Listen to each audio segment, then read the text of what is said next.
안녕하세요. 김기동 한자입니다. 오늘은 2025년 4월 18일입니다.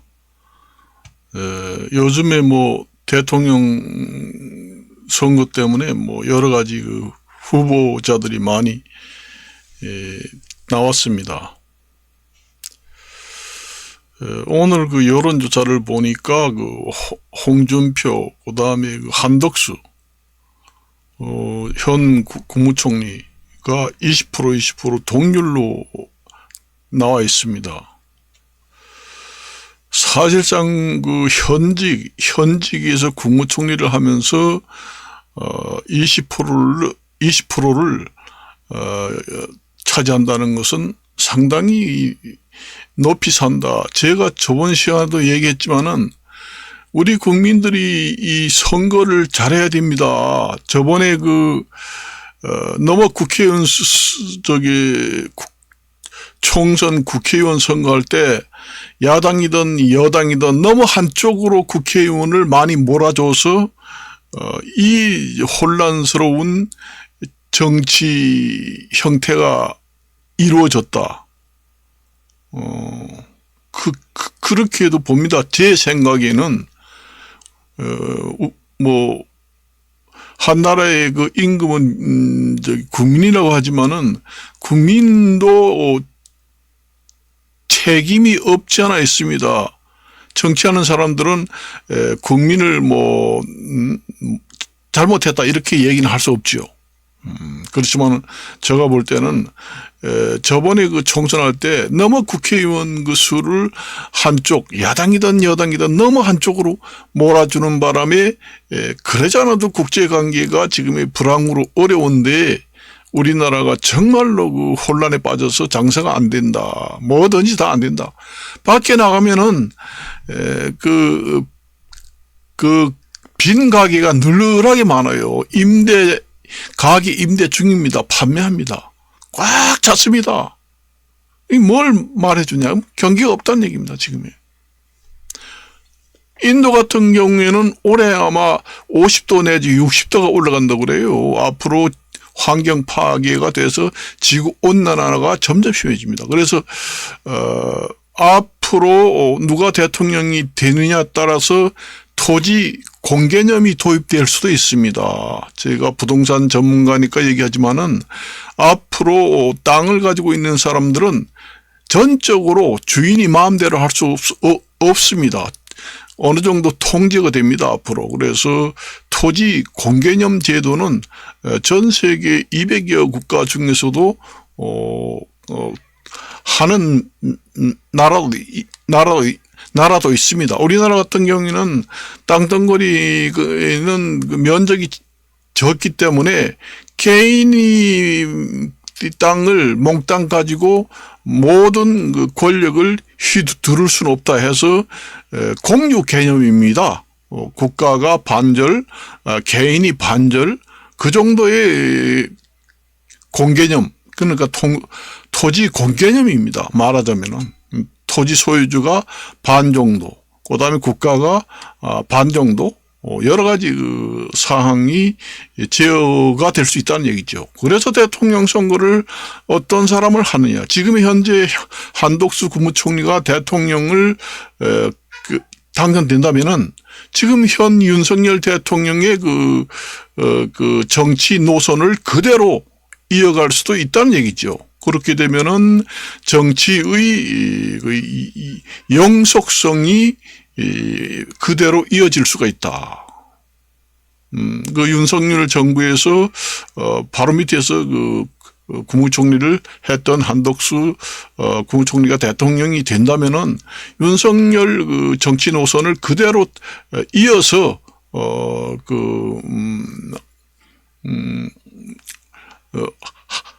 할 수도 있다. 그런 생각이 들어요. 정치의 영속성이 있어야 합니다. 내가 정말로 그 얘기를 많이 했잖아요. 정치 노선이 이랬다 저랬다 계속 변경되면은 젊은 사람들도 피해를 입어요. 젊은 사람도 피해를 입습니다. 그래서 정치 노선이 변경 안 되고 그대로 윤석열 정치 노선을 그대로 밟아서 하면서 약간의 변동을 주면서 정치의 영속성이 이어질 수도 있다. 그래서 제가 한덕수 국무총리, 우리나라에는 국무총리가 대통령 된 적이 없습니다. 그래서 제가 요청하는 건데 한덕수 국무총리가 좀 승천을 해야 된다. 용기를 그걸 갖다가 용단이라고 합니다. 용기가 있어야 돼요. 사람이 잔잔하고 정말로 안정감이 있으면서도,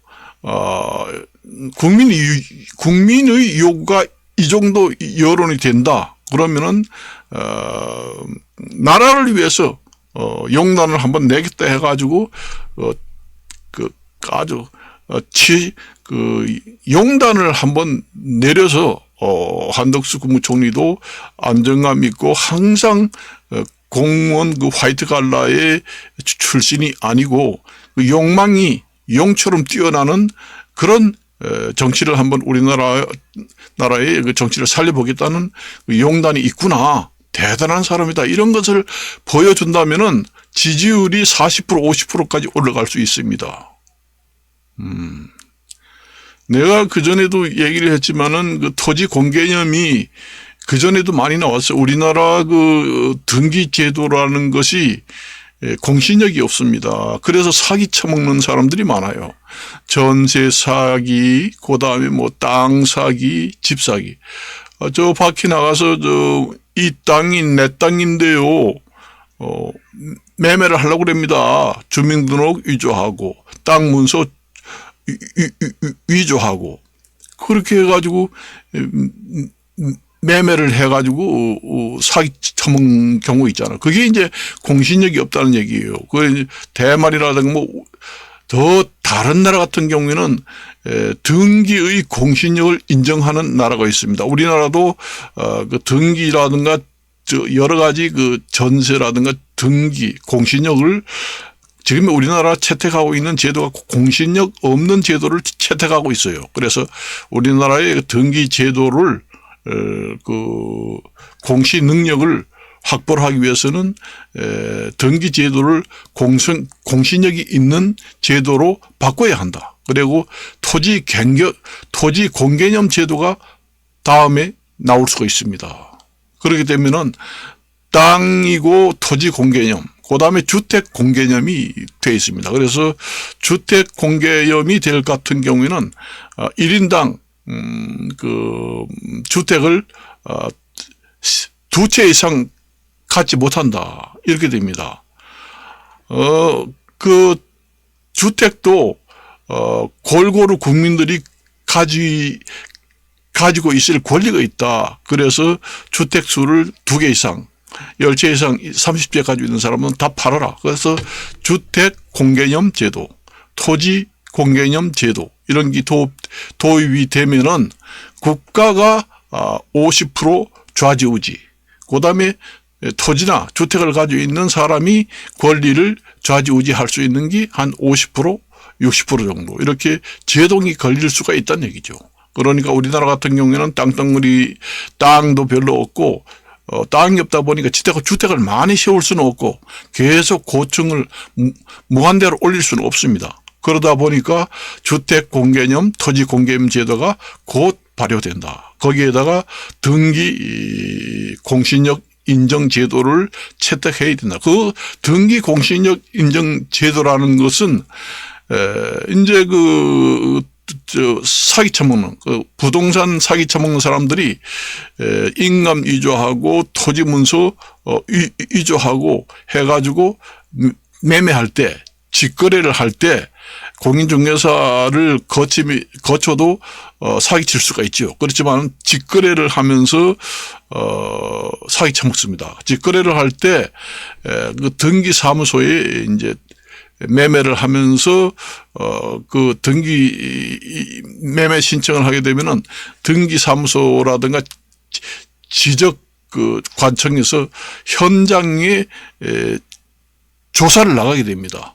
그러니까 형식적이 아니라 지금의 우리나라는 등기 제도가 형식적입니다. 그걸 갖다가 공신력이 없는 제도를 채택하고 있다. 그래서 그냥 매매 계획서를 가져와 가지고 판다 산다 하면은 그냥 현장에 나가보지도 않고 사무실에서 도장만 꽉꽉 찍어주고 매매가 되었다. 그렇게 합니다. 현장에 나가보지 않아요. 그래서 공신력을 인정하는 제도가 아닌 것을 채택하고 있기 때문에 공신력을 만일에 인정하는 제도를 채택한다고 그러면은 매매할 때 현장에 나가서 그 청량도 하고 그다음에 주인이 누군지 확인도 하고 모든 것을 완벽하게 확인하게 됩니다. 속일 수가 없지요. 직접 나가게 됩니다. 그렇게 되면은 이제 등기사무소라든가 청량, 지적계 이런 데 공무원을 많이 뽑아야 합니다.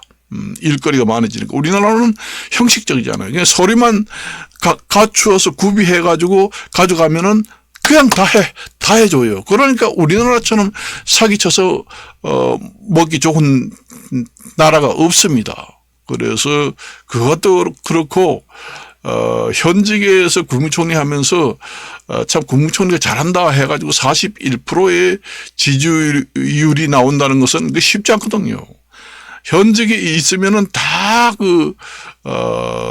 마이너스입니다. 그렇지만 41%라는 현직에 있으면서도 41% 1% 정도라면은 대단한 지지율이다. 그렇게 보면 됩니다. 만일에 대통령 후보로 결단을 해가지고 국민들이 여론이 이렇게 받쳐주고 원하기 때문에 우리나라를 바로잡기 위해서 내가 용단을 내려서 대통령을 한번 우리나라를 새로 건설하겠다 이런 대통령 후보 연설을 하게 되면은 아마 70% 80%가 나올 겁니다. 그렇기 때문에 지금에는 가장 안정감이 있는 사람을 대통령을 뽑아야 돼요. 독주를 하는 정치를 하다 보면 너무 독주를 한다. 그런 사람들은 대통령이 되면은 또 역시 독주를 하게 됩니다. 그걸 아셔야 돼요. 국민들이 아무리 양식이 있고 학식이 높고 많이 있다고 해도 다 아는 것이 아닙니다. 그걸 아셔야 돼요. 그 정치를 하다 보면은 내가 정치 경력이 20년, 30년이다. 그럼 그럴 때 그 정치했던 경력을 이렇게 더듬어 보면은 그 사람은 정치하면서 지나치게 독주를 했다.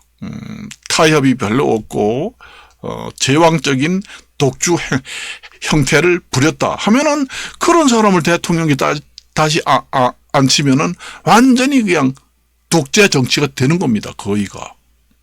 그리고 보복 정치도 독주 정치에 해당하게 됩니다.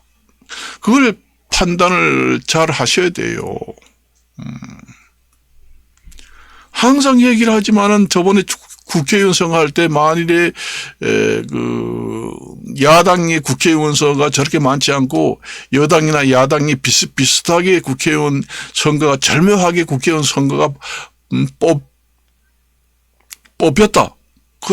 그렇게 됐으면은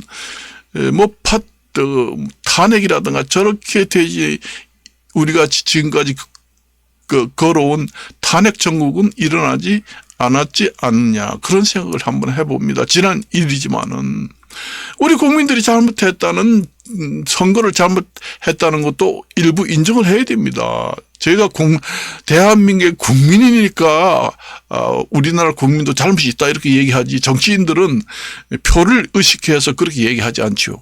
국민들이 모든 것이 옳은 일이다 이렇게 얘기만 하지요. 그렇지만 속으로는 국민들은 소나 돼지나 똑같아. 뭘 퍼부죠.